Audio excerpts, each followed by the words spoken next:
The Vegas shooting situation. Let's dive into that. I mean, a lot of new things are still coming out. I'll be honest with you, Reek, man. I really don't know what to say about the Vegas, shooting, man. I mean, that shit appalled me, man. I don't even know why this dude would do something like this. If this dude is an American citizen, 64 years old, why would he have an interest in shooting into a crowd of over 20,000 people? And then, who was this dude, man? How did he know that he can shoot from 400 feet and hit these people, unless he had some type of, logistics, or he knew something about weaponry, or he had some type of military training? How do we know that this ain't but another ploy, for the government to take away our civil liberties? Mm-hmm. How we don't know if this is an attack on the Second Amendment?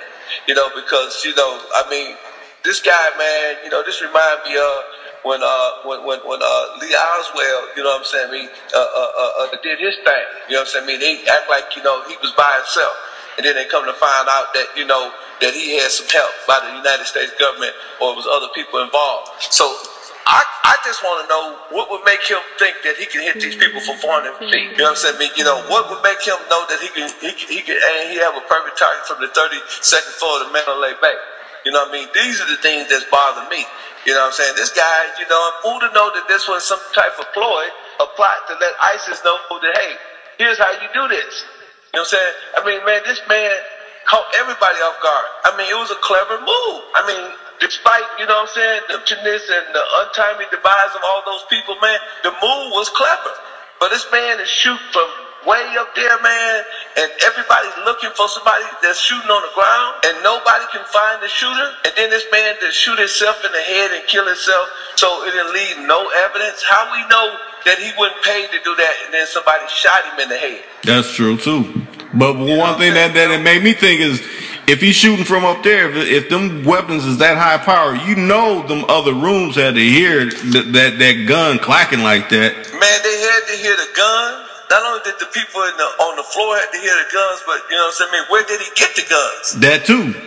They said he was a pilot, a licensed pilot. So who knows? This is what would baffle me is, my question is, where did a man get 12? They said he had over 200 magazines in each one of his cartridges, machine guns, assault rifles. Where did he get these guns from? Where did he get the money? Who financed that? His brother came on. His brother said, man, my brother ain't never even slapped nobody. He said, I don't even understand this. He said he might have had 2 guns in his safe. He said, what did this do? And then when you look at the video and you see the people running and you see the people, in other shots, man, you like, wow. Who was clever enough to come up with this idea? Man, that's the type of move that a general, will come up with. Somebody that's a high, or maybe a 5-star general that's a high official in the United States military. This was a military operation at some point. And I'm not trying to be a conspiracy theorist, but if anybody listening can tell me who was clever enough to know that they can shoot bullets at a range at 400 feet on the 32nd floor and kill 50 people and injure almost 500 or whatever people injured. You tell me that wasn't a military operation. I don't know what to say about it. Normally I would say, well, the government, if it was the ISIS, I say, the government, over there taking their oil, and the government doing this, the government doing that, and this is the reason why these people blowing themselves up. They don't have no other reason. But for American citizens, I don't have a clue. I can't even tell you what the scenario is. All I can tell you is it's damn sure suspect. It's a lot of suspect with it, because, I can't see this man getting guns up into a busy hotel. In Vegas. Man, I stayed in that hotel, man. That hotel got cameras everywhere. Got cameras everywhere. So, we know somebody had to be a co-conspirator. We know he had some co-conspirators. He had to. He didn't just pull this off by himself, man.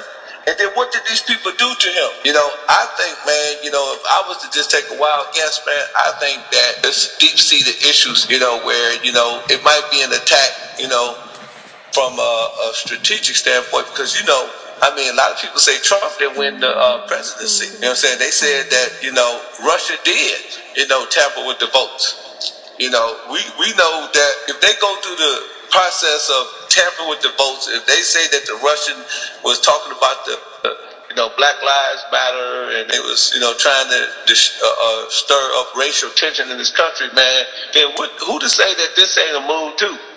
True. When it comes, to the Russians, they conniving and they slick and they clandestine. Why we can't say that the government is clandestine? Like I was telling you, man, these folks, man, they make money, man. They make a whole lot of money, man. You know what I'm saying? And, I know that there's all type of secret operations goes on in this government. For example, Rockefeller, F.D. Rockefeller, when you think about Rockefeller, he the one who started the University of Chicago, back in the 30s. But he hired an Egyptologist to go over to Egypt and to come up with the perception and the concept that the Egyptians were not black, but they were dark-skinned and white people.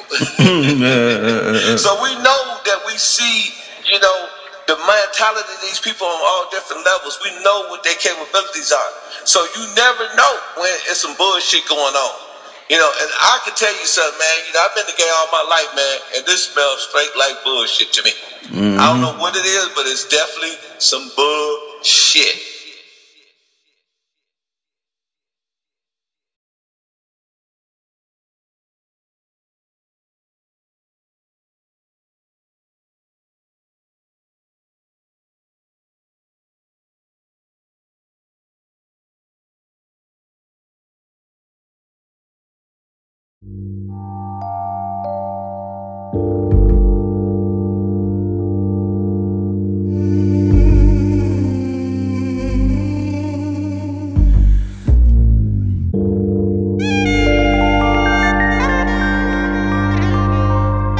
Too cool to count 24/7.